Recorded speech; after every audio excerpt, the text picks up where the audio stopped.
Assalamualaikum, halo teman pemilih, berjumpa kembali di Oke, episode keempat. siap. Episode keempat, ya. 3, 2, 1.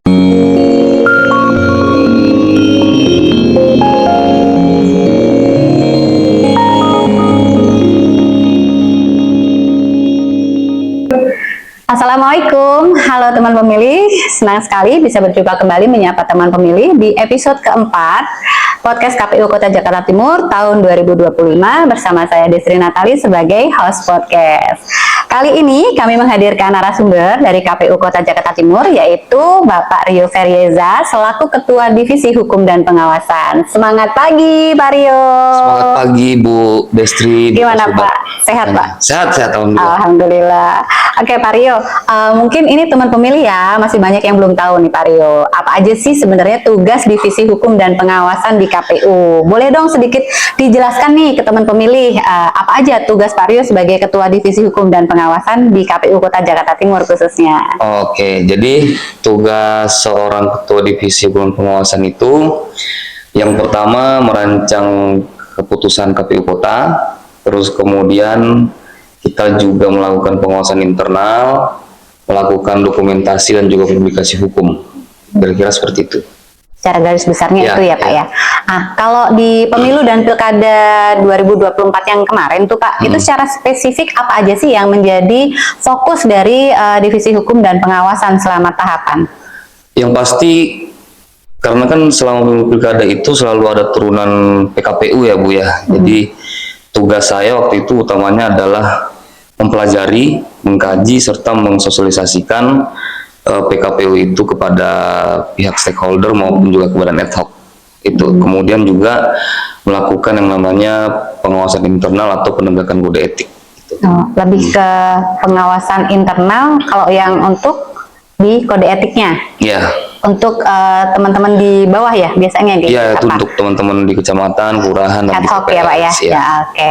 Nah, kalau nggak salah tuh kemarin di Pilkada 2024 kalau nggak salah ada peristiwa yang lumayan heboh gitu ya Pak di TPS 28 Pinang Ranti. Iya. Itu sebenarnya pas kejadian itu tindakan dari yang diambil oleh Divisi Hukum Pengawasan, langkah-langkahnya apa aja Pak buat mengatasi itu? Jadi yang pertama kita datang ke lokasi waktu itu ya, datang ke lokasi, terus kemudian mengklarifikasi dulu ke pihak-pihak terkait, TPS, ada KPPS, ada PTPS dan lain-lain. Kemudian kita melakukan pengawasan internal, itu langsung di kantor kecamatan Makassar.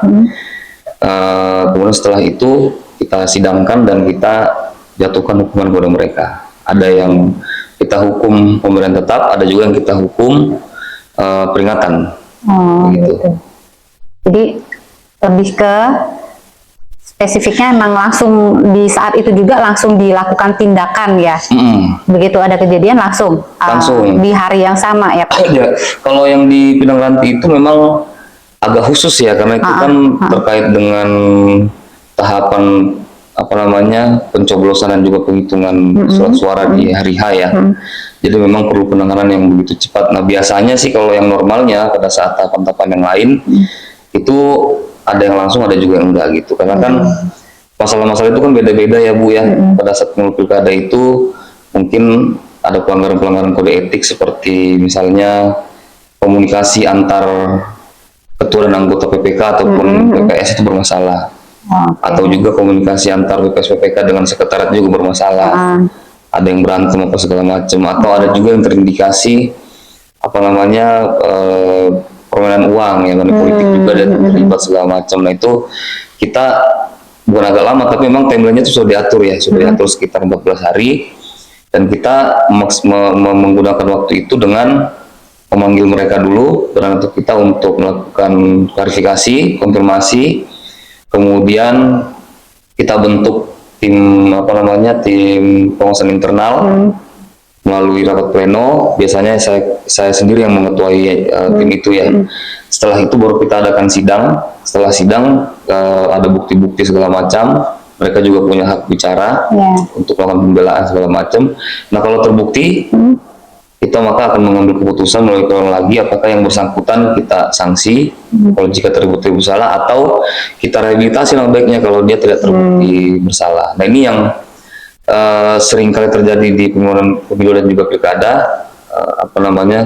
kode etik yang dilanggar oleh teman-teman kita di Badan Ad Hoc. Kalau nggak salah itu ada 63 pengawasan internal, 5 diantaranya itu diberhentikan tetap, dan sisanya itu ada surat peringatan atau pergantian dari posisi ketua lah. Oh, digeser gitu ya nanti. Gitu. Oh, oke. Jadi memang ditindaklanjuti sesuai dengan besarnya resiko gitu ya Pak ya. Benar, tapi sifatnya tetap administratif ya Bu. Administratif ya pasti. Kalau dilihat sih cukup banyak, 63 itu ya. Mungkin Jaktim paling besar mungkin, tapi memang ya disitulah komitmen kita bahwa KPU Jakarta Timur itu juga ya, semua KPU pasti ada masalah ya, semua wilayah ada masalah, tapi KPU Jaktim memperlihatkan bahwa kita berani untuk menyelesaikan masalah lewat forum pengawasan internal gitu. Mantap ya. Berani untuk mengatasi masalah ya Pak ya. Wis quote-nya itu. Nah ini berarti menjadi pengalaman yang berharga juga ya Pak ya. Itu terkait khususnya yang TPS 28 Pinang Ranti itu udah harusnya jadi buat tempat kita berkaca bersama ya sebagai penyelenggara pemilu, bahwa kita harus sangat hati-hati dalam menyelenggarakan pemilu. Nah ini kedepannya mungkin kita semua yang terlibat di penyelenggaraan pemilu memang harus ekstra ya Pak ya, untuk mensosialisasikan apa sih dalam tanda kutip ada risikonya loh gitu ketika kita melakukan sesuatu yang di luar ketentuan gitu ya pastinya Pak ya. Nah kalau Pak Rio sendiri selama mengemban amanah nih ya di KPU Kota Jakarta Timur sebagai Ketua Divisi Hukum dan Pengawasan, itu spesifik ada nggak tantangan-tantangan yang kira-kira gimana gitu? Yang menantang ya. Yang menantang. Entah itu ke Badan Ad Hoc atau justru yang ke luar gitu. Oke. Kayaknya lebih ke internal ya, karena kan divisi hukum itu lebih ke beres-beres secara internal kan. Hampir sama ke SDM, cuman kita lebih ke penegakan kode etiknya. Tantangan yang paling besar adalah ketika kita itu menegakkan kode etik sendiri, karena kan kode etik itu kan sangat luas ya Bu ya, sangat luas, dan itu kadang-kala itu subjektif juga, mana yang di dalam koridor kode etik, mana yang di luar, itu kita mesti punya analisis yang tajam. Nah di bawah, di tingkat kecamatan, di kelurahan, pantarli atau petugas KPPS itu kan memang teman-teman yang memang tidak di Wintek secara reguler ya, jadi memang kebiasaan-kebiasaan mereka itu kadang-kala itu tidak mencerminkan profesionalisme. Nah, itu menjadi tantangan besar buat KPU Jakarta Timur, khususnya divisi hukum. Bagaimana caranya kita itu memaintenance mereka, mengajari mereka untuk tetap bekerja dengan cara-cara yang profesional lah.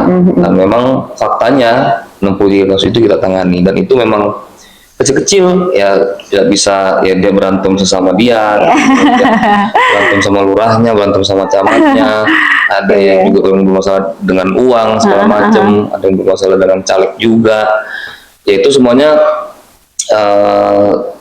kami, khususnya saya juga itu menangani, dan itu tantangannya sangat besar sekali ya, karena memang kita memanggil atau mengklarifikasi bahkan menghukum teman-teman Badan Ad Hoc yang memang tadinya kita rekrut dengan harapan dia bisa bekerja dengan baik gitu kan. Artinya kan ketika kita memanggil mereka, menghukum mereka kan juga dalam hati itu aduh gimana ya, kita nih mau kita hukum gitu kan, tapi ya mau nggak mau karena judulnya penegakan kode etik ya harus kita tegakkan kode etik itu. Dan memang terbukti dari 63 kasus itu yang selain yang pemberian tetap ya Bu, ketika kita memberikan hukuman administratif berupa surat peringatan, itu kita langsung terbitkan, kita kasih yang bersangkutan. Kemudian kita juga punya formula lain nih Bu. Jadi surat penyatuan hukuman itu juga harus ditindaklanjuti oleh divisi SDM yang ada di masing-masing kecamatan. Misalkan yang melanggar adalah PPS ya, atau KPPS. Nah kemudian nanti divisi SDM di kecamatan itulah, di PPK itulah yang kemudian memastikan atau mensupervisi bahwasanya teman-teman di kelurahan atau di TPS itu bisa merubah kebiasaan mereka yang tidak profesional kayak gitu. Nah, terbukti setelah kita menjalankan formula itu, banyak teman-teman badan ad hoc yang kemudian berubah dari yang tadinya males-malesan, nggak jadi pernah lebih perubahan, rajin. ya, jadi lebih rajin, komunitasnya diperbaiki, dan itu memang apa namanya, sangat-sangat perlu kita lakukan gitu. Tapi yang paling menantang memang ya waktu yang TPS 28 itu ya Bu, itu sudah pasti karena memang tekanannya sangat besar juga, apalagi kejadiannya kan on the spot ya. Yang saya pikir sih yang nggak nyangkanya ya, karena dari sejak pemilu sampai pilkada itu divisi hukum dan pengawasan ini khususnya di Jaktim itu menitik beratkan pada saat BIMTEK itu kita memberikan mereka KPS itu kita berikan materi khusus pasal-pasal pidana yang bisa menjerat mereka gitu, dan itu kita lakukan di semua kelurahan, di semua TPS kita BIMTEK, dan kita selalu mengatakan jangan sampai ada kesalahan-kesalahan kecil yang sifatnya administratif tapi kemudian bisa memenjarakan teman-teman KPS. Dan ternyata itu terjadi di pilkada Bu. Itu kan saya cukup kaget ya. Artinya apa yang saya BIMTEK-kan ke mereka kemudian memang terjadi di kota kita sendiri seperti itu, dan mereka ternyata sekarang juga sudah dihukum 3 tahun plus denda 36 juta. Ya Allah. Jadi 36 juta itu juga dendanya kan berkali-kali lipat dari honor dia sendiri ya. Dan itu sudah kita ajarkan sebagaimana ternyata kejadian kayak gitu. Ini kan yang perlu disiasati sama penyelenggara pemilu khususnya KPU ya, kita lah ya, kemudian juga calon-calon KPS di masa mendatang. Jangan berarti karena kejadian ini jadi takut ya Bu ya, untuk melamar gitu. Yang penting itu kan ketika kita yakin bahwa kita punya integritas, kita nggak macam-macam ya, dan sebagainya, ya pasti aman-aman aja lah. Yang penting kita tidak melakukan kesalahan yang dilarang oleh undang-undang. Seperti yang di TPS 28 itu kan ketua KPS dan juga Pamsumnya itu mencoblos 18 surat suara kalau nggak salah ya. Walaupun itu belum dimasukkan dalam kotak suara, tapi kemudian Majelis Hakim Pengadilan Negeri Jakarta Timur itu menyatakan bahwa perbuatan itu salah. Nah ini yang jangan sampai terjadi di masa mendatang. Sebenarnya TPS itu simpel-simpel aja kok. Mekanismenya, denahnya semuanya sudah diatur oleh PKPU. 7 KPS itu juga semuanya punya tugas masing-masing. Ya. Tinggal dijalankan aja, dan kita juga sudah membimtekkan.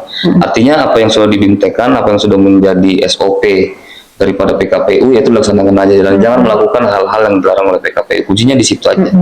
Kalau itu sudah dijalankan, ya insya Allah kita jauh dari ancaman pasal pidana lah.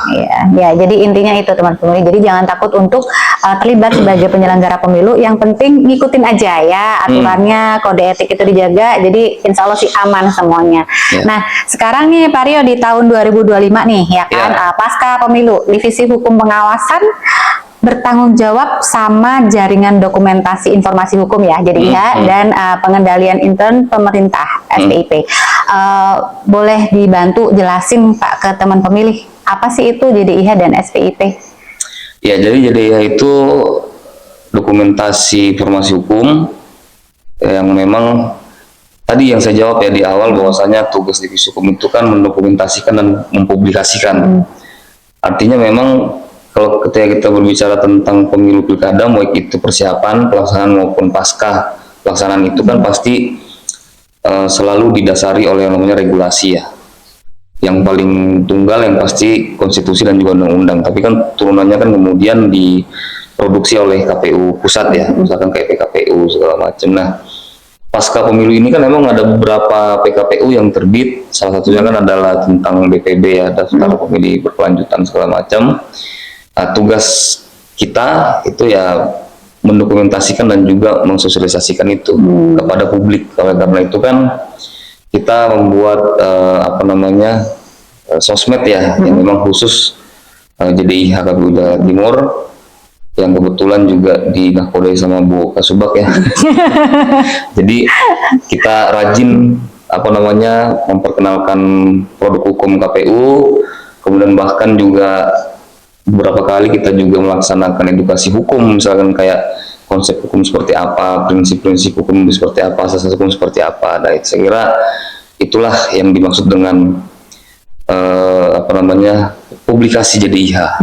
Nah, kalau SPIP yang pasti itu adalah wilayah pengendalian internal, karena salah satu tugas divisi hukum adalah pengawasan internal. Tapi pengawasan internal yang dimaksud SPP itu agak beda, Bu, ya. Bukan seperti yang tadi kita cerita panjang lebar mengawasi teman-teman ad hoc, ini lebih kepada pengawasan intern kantor, seperti misalkan kartu absen, terus kemudian keluar masuknya keuangan segala macam, yaitu memang dinakodai oleh divisi hukum dan pengawasan secara administratif. Oke. Nah, ini kan karena di divisi hukum dan pengawasan ini ada yang tadi JDIH itu ya, ada akun-akun medsosnya ya, Pak Kadif ya. Teman pemilih jangan lupa buat di follow ya akun-akun medsos JDIH KPU Kota Jakarta Timur. Nah, luar biasa banget nih, ternyata di divisi hukum dan pengawasan itu masih banyak pekerjaan pasca pemilu yang masih terus dilakukan ya Pak Kadif. Nah, ini kita udah ada di akhir sesi ya teman pemilih. Terima kasih banyak Pak Kadif, Pak Rio yang sudah bersedia hadir memberikan informasi di podcast kita hari ini, dan terima kasih juga buat teman pemilih yang terus membersamai kita di podcast KPU Kota Jakarta Timur. Tetap sehat dan jangan lupa di like dan subscribe channel kita. Terus ikuti podcast KPU Kota Jakarta Timur. Podcast KPU Kota Jakarta Timur bicara tentang kepemiluan, dibikin asik aja. Terima kasih. Terima kasih.